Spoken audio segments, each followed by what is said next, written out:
Welcome to Kreischerville, built in 1885.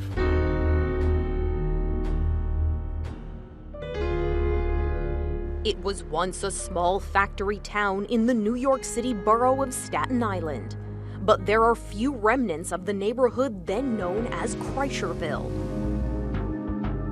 A street sign, a big house on a hill, and possibly the spirits of the people who lived there.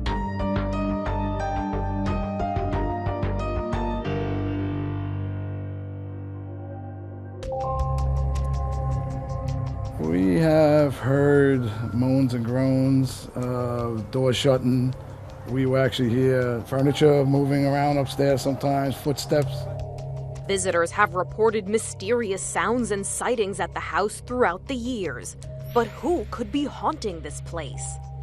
Well, Balthasar Kreischer built this town. Balthasar was German. He comes to New York in the 1840s. New York City was built of wooden houses, and they were burning down. And he was in the stone business in Germany. He opened his factory here in the 1850s and became very rich. So rich, and he employed everybody, that they changed the name of the town from Charleston to Kreischerville. And a lot of people, including me, still call it Kreischerville. But later on, after they were gone, during the war, the anti-German bigotry, they didn't want anything with a German name too much, so they changed it back to Charleston. This house and the one that is gone, which was a mirror image of this, were built in about 1886 for two of his sons. This was Charles's house. Next door was Edward's house. They were mirror image homes. And Charles and Edward worked at the factory across the way.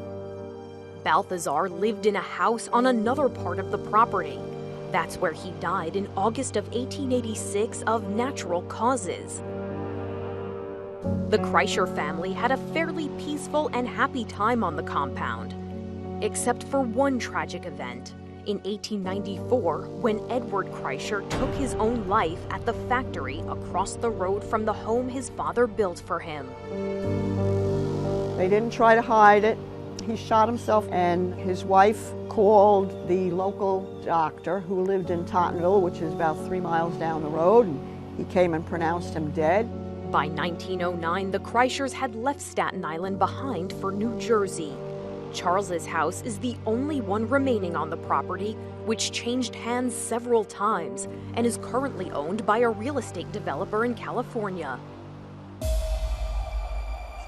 The only really sad thing, aside from Edward's suicide, would be the murder in 2005, I believe. That's all recent history, and that has nothing to do with the Kreischers. That was just unfortunate. In 2005, a man named Joseph Young was living in the mansion as a caretaker. Federal investigators say in April of that year, he carried out a hit ordered by a mob soldier in the Bonanno crime family. The victim, Robert McKelvey, was a Bonanno associate. Investigators say Young, also known as Joe Black, stabbed McKelvey and drowned him in a pond on the property. He then cut up the body and burned it in the house's furnace. Young is serving life in prison without parole for the crime. As far as hauntings, I don't really believe in it, so I can't really speak to that. But there's a lot of people that feel that they feel something. I don't think it would be Kreischers, because the Kreischers had a happy time here.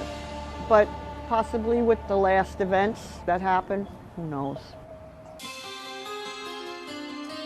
Well, I kind of wasn't always a believer till I started really catching a lot of stuff on my phone. Rick Rispoli has been the caretaker of the Kreischer Mansion for 2 years. All right, guys, welcome to the Kreischer Mansion. Let's take a walk inside.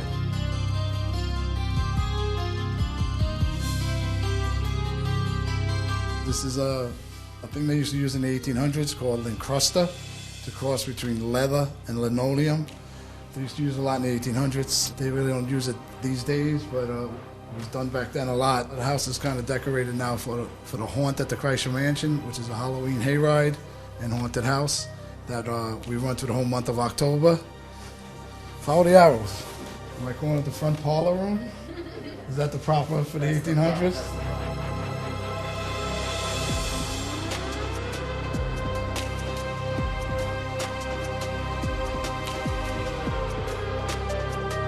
This was the main parlor room from back in the 1800s. And also we got the Kreischer bricks. Yeah, I got a fireplace in every room. This is all done with the Kreischer bricks right in front of all the fireplaces.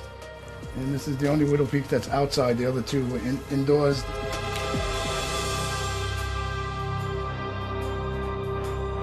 Right on the water was where the factory was.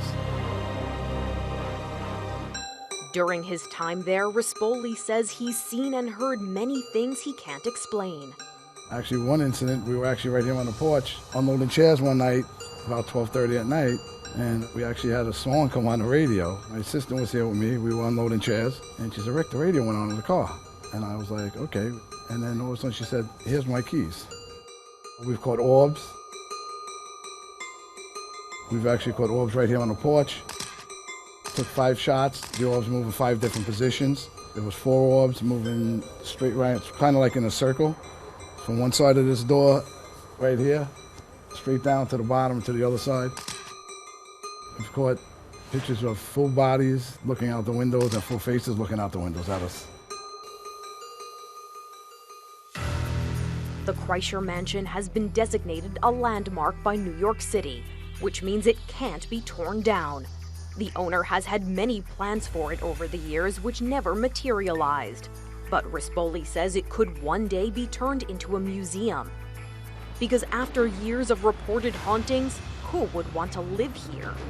I've kind of got comfortable with it, to be honest with you. I come in here and it's not harmful. Nothing's been harmful at all. It's just been kind of freaky a little bit.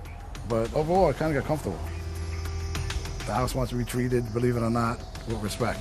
If you treat it with respect, we don't feel like there's any harm here.